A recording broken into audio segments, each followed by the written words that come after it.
Somewhere inside every person is a cup. When life feels full, the cup seems heavy. When you feel lack, it seems light, almost forgotten.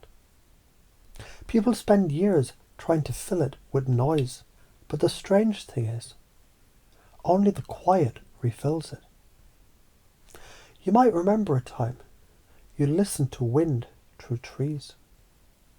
The branches didn't say, "I'm lacking." They moved. And movement let the air pass through. That motion was the healing. Your mind can learn from that. When you move attention, energy circulates. When it circulates, intuition turns up its volume.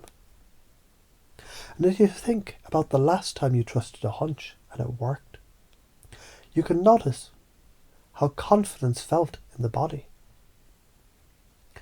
Was it a warmth in the gut or a loosening behind the eyes? That sensation is your internal yes. Each time you sense it, breathe once, let your body record the pattern. That's NLP modelling at the simplest level, copying the structure of success until it becomes automatic. A mechanic once told his apprentice, engines don't run smoother because you add more fuel. They run smoother because you remove friction. Healing lack isn't about pouring more in. It's about reducing internal drag, comparison, self-judgment, future panic. And the more you let go of friction, the more room appears for intuition to glide through like oil on metal. You can chunk up from that. Less friction means more efficiency. More efficiency means more distance covered per unit of effort.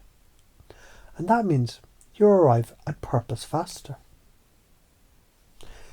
Every tiny habit that reduces drag, one honest breath, one unclenched jaw, it's a microservice to abundance. Imagine you're standing before a mirror that shows not what you are, but what you believe that you have. Each thought of lack fogs a patch of glass. Now breathe once, and on the exhale, picture the fog clearing. You can't wipe the mirror clean by scolding it. You clear it by warming the air. Warmth is attention without criticism. And as the mirror clears, the reflection smiles. Not because it suddenly receives something, but because it could finally see what was already there. That's the pivot. The problem was never absence. It was misperception. Lack is just friction. This turns an identity problem into an engineering problem, something fixable. The breath becomes a trigger for calm and clarity. You might remember a time you felt empty, and as you breathe, the space begins to fill. When you treat lack as signal, not identity, the whole life system rebalances. Relationships shift from need to contribution. Creativity replaces envy. Neglect the lessons. The karmic physics of scarcity repeat. You meet the same scene in a new disguise until you learn to move differently.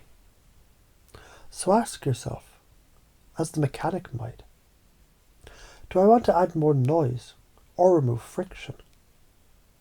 Every time you pause, breathe and listen, you remove a little more.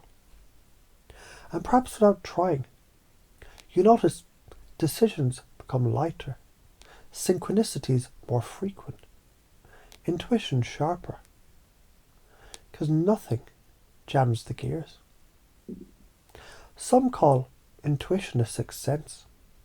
Others call it pattern recognition. Either way, it grows where attention flows. Picture a garden. If you water the weeds of worry, they thrive. If you water the soil of noticing, flowers of insight appear. And as you think about that, perhaps a small part of you already wonders how soon you'll start tending that garden differently. Today, tomorrow, or the next breath that happens to arrive now.